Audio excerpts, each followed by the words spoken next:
QuickBooks Pro Plus Desktop 2022 Short-Term Investment Sales and Gains. Get ready because we bookkeeping pros are moving up the hilltop with QuickBooks Pro Plus Desktop 2022. Here we are in our Get Great Guitars practice file, going through the setup process with the View drop-down, the Open Windows list on the left-hand side, Company drop-down, Home page in the middle, maximizing it with the gray area, Reports drop-down, Company and Financial, Balance Sheet Standard. Customizing that report with a range change, 010122 123122, fonts and the numbers, changing that font size to 14. Okay, yes please, and okay. Reports drop down, Company and Financial, P and L, range change, 010122 123122. Customization, fonts and numbers, change that font to 14. Okay, yes please, okay. One more time with the reports, accounting and taxes, trial balance, trustee TB, range change, 010122 123122. Customize the report, fonts and numbers, changing that font to 14, and okay, yes please, and okay. Now, we're going to be moving on to looking at our investment that we put in last time in the first month and imagining that we're selling the investment. Let's look at it on the balance sheet, which might give us a bit more of a distinction. So we put this on the books as an investment. You'll recall when we started up the business, we funded the business. We imagined putting our own money into the business, taking out then a loan, using that money then to make purchases that we're going to have to make money in the future, that being the store equipment, the furniture and equipment, and then the inventory, and then any money that we had left over that we are holding on to, which we're not going to be using into the business, we might want to put in some other location, such as investment like stocks and bonds. That was the general idea. So then we put some money into the short-term investments for the stocks and bonds. Remember that if you're doing the bookkeeping for a business and you're not in the business of investing, then typically what you would like to do is take the money out of, if you have excess cash that you don't expect to be using in the business, you would typically want to take it out and then basically give it to the owners, that being either the sole proprietor if it's a sole proprietorship, or the partners if it's a partnership, or the owners in the form of dividends if it's a corporation.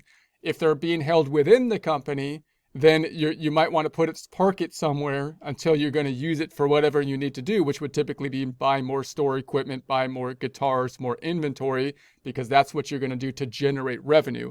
In other words, if it's on the balance sheet as an asset, it should be there generally to make money in the industry or doing the thing that the business is in business to do typically. So, but notice that the same kind of idea and principle can be used if you use QuickBooks, for example, for your personal finances, which works quite well. You might say, I'm going to put my personal finances in the QuickBooks system, and then you've got to track for things such as changes in the value of the assets, and then your gains and losses with regards to realized gains and losses when you sell the items. So first off, just remember that as you put the information into QuickBooks, you may not want to be breaking out each individual kind of stock that you're invested in, like a short-term cap stop or long-term stock or this or that, the different funds that you might be invested in, because that might be too much detail within QuickBooks. What you might do instead is say, I'm going to summarize everything into groups, which might be something like my short-term investments versus long-term investments, or retirement investments versus my short-term investments, or possibly groups like stocks and then bonds, like general big groups, and then use your investment portfolio to get into the detail, tracking the charts and everything, the day-to-day activity that you're going to be doing, and update your QuickBooks data periodically so that you can get a feel for where you stand on a periodic basis. In other words, the QuickBooks is not there to give you the day-to-day rundown or record typically the day-to-day rundown generally. It's there to give you a feel of where you stand on an overall financial setting included with your other financial data, so you can look at kind of the mix between all of your financial data in QuickBooks. So keep that in mind first off, and then we put our category in here in the short-term investments. The other thing you want to keep in mind is that if you have the gains that are happening on a short-term basis, and say you want to update your QuickBooks file, say monthly, when you get your reports at the end of the month to record your gains and losses, the question is, one, should you record your gains and losses? And two, how do you record your gains and losses if you have not realized them by selling the stock? Meaning, if I imagine that this stock went up from $12,000 to $12,500, it increased by $500, then, should I record that if I haven't sold it because I haven't yet realized it? Some would argue maybe no, because then it's going to go down possibly in the future, but you're hoping it's going to go up, at some point going up. So then your next thing, well, I kind of want to record it, then how should I record it?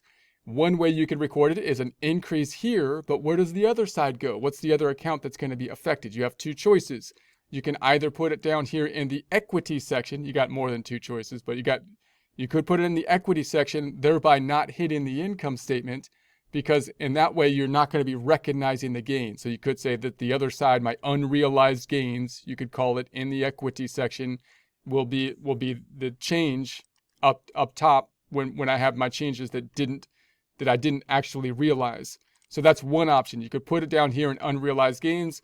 You also have the option when you think about these unrealized gains and losses up top to record it directly to the account, or you might create another account which is called unrealized gains and losses underneath it, which nets out to it, kind of like the accumulated depreciation, so that you'd have your investment, your capital investment, and then your unrealized gains and losses, which would be the sub account. And then down here in the equity, you would have the equal and opposite equity account, which would be unrealized gains and losses. When you sell it, you would net those two out. Your other option is just to recognize the gain on the income statement. So if you go to the profit and loss, you could just say, I'm going to recognize the gain here, even though it's not realized. That would be kind of like the easy thing to do generally. But even there, you probably don't want to recognize it as income because you're not in as income up top, because you're not in the business of generating that income. If you're looking, unless you're doing your own personal business and it's a substantial part of your business income, you might want to put the portfolio income down below, down here in an other income type of category. So those are kind of your general options. Now we're going to record it as if we're making a sale here. So if I go back up to the balance sheet, we're going to imagine that we're selling this and actually realizing the gain on that $12,500. We're going to say that we got $12,250 to sell it. So if there's a $250 gain that we'll have to record. So what's going to be the transaction related to this? It's going to increase the checking account by the full amount, the $12,250 in our case. We need to then reduce the investment of the $12,000 back to zero, and then we have a gain which we actually realized if sold that we're going to put on the income statement. But I would like to put it not as income up top because it's not type of our normal operations, but rather down below in like other income. How am I going to do that? This is a non-normal transaction because we don't sell stocks all the time. Therefore, if I go to the home page, there's no form that's a form that's like, hey, here's your normal stock sale form or something like that, because that's not what we're in the business to do, and there's not a general form transaction for it. Then we ask, well, is cash affected? In this case, cash is affected, and it's going up, so we could use our deposit form in order to record this, so we can use the trustee deposit form. But I like to kind of use the register oftentimes, unless I need to use the deposit form because I'm depositing something that has been created from a create sales receipt or receive payments, therefore having something in undeposited funds. So what I'm going to do is I'm going to go to the register. Let's go to the lists drop-down chart of accounts to get to the register, double-click on the checking account, and enter this directly into the register. I'm going to say this happened on 02/02/22. And it's not going to be a check, so I'm not going to have the check number. I'm going to just say DEP for the deposit. We could put a name here. I'm going to put Vanguard. I think we already have that set up. And it memorized the last transaction, which is, of course, wrong this time because I'm not investing this time, so I'm going to delete that. I'm going to the deposit side of things. I'm going to deposit the $12,250, which is the amount that we are going to be receiving from the sale of the investment. Now, this is also something that you might see if you're using bank feeds, come through the bank feeds. If you're depending on it, you'd see the $12,250, and then you'd say, oh, what am I going to do with that? What do I do with that? Well, where did it come from? It didn't come from revenue. It's a deposit. It didn't come from a customer. it's my stock sale. Then I got to decrease, then you're going to think, well, I got to decrease the asset, which is fine, but you can only decrease the asset by the amount that's in it, which is 12,000. Then you'll have to do something with the other 250 to make this thing work out. So the first step would say, okay, I know this is going to go to my asset account that went down now, which is the short-term investment. It's going down for the sale of the investment. And notice now I need another account. I need another account because it's only going to, so to do that, I hit this trusty split button down here, split. And now I've got more data so I can enter two things. This is going to be 12,000, and that's going to be sale of investment, I'm going to say. And then the other side, I'm going to set up a new account, most likely, unless they have one here for us. Ask my accountant purchases. No, we don't have it set up. So I'm going to add another account. I'm going to say, let's make a new one. Let's make a new one. And I'm going to call it, you could like net out. So you could say it's going to be the gains on sale of stocks, or you could say gains / losses on the sale of stock, netting out the gains and losses. I'm just going to call it gains. Gains on sale of stock, or let's say investments. So that looks good. And so I'm just going to say, and then I don't want it as an expense account. I want it as an other income. So it's not income because I don't want it on top. I want it under the bottom of the income statement. We'll see where that will be placed shortly. So, okay, let's save it. And so I'll put the same kind of title there, or memo. So what's this going to do? It's going to increase the checking account, 12,250. It'll create basically a deposit form. The short-term investment should go away, back down to zero. The gains should be at the 250 on the income statement at the bottom of it. Let's record it and check it out. So we're going to go, let's close this all together and then close this out and go back to the balance sheet. So now in the checking account, double click the checking. We now have that deposit right there. There's the 12,250. If I check on it, notice it's a deposit form that it used even though we entered it into the register. It takes us to the deposit form. Two accounts impacted that are put right here, totaling up to that 12,250. Closing this back out. Closing this back out. The other side decreased the account for the investment, which is gone now because it's at zero. If we want the accounts with activity to show up, we can customize, advance, and I want to see all the active stuff. And then okay. So now that account that has a zero shows back up. And if I double click on it, then of course we see it was at the 12,000, goes back down to zero. And then if I go to the income statement, otherwise known as the P&L, profit and loss, we got the income, but it's not up top, it's down below. Gains and losses down below.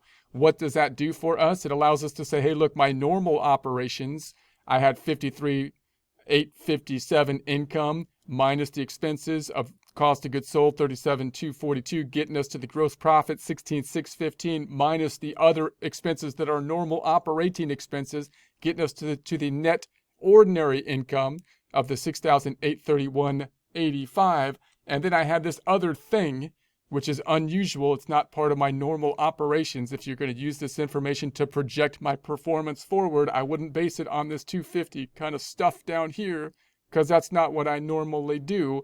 That's why it's underneath. That's why we might put it under there as something different. This is other income that I'm tacking on. I want to get to my ordinary income number that I can use for my normal performance numbers, and then this other stuff down below, and that'll get us to the 7,081.85. All right, so let's go back on over to the trial balance. This is where we are. You could check your numbers on the trusty TB here, and if they check out, great. If you're working along with the practice problem, if not, try changing your date range. It's often a date issue. We'll be checking the transaction detail report at the end of the month, so we'll take a look at it then. We're trying to also make those backup files that you can use to double check or rework problems, hoping that they will work well, even with QuickBooks new kind of sign-in requirements and so on with their updated software.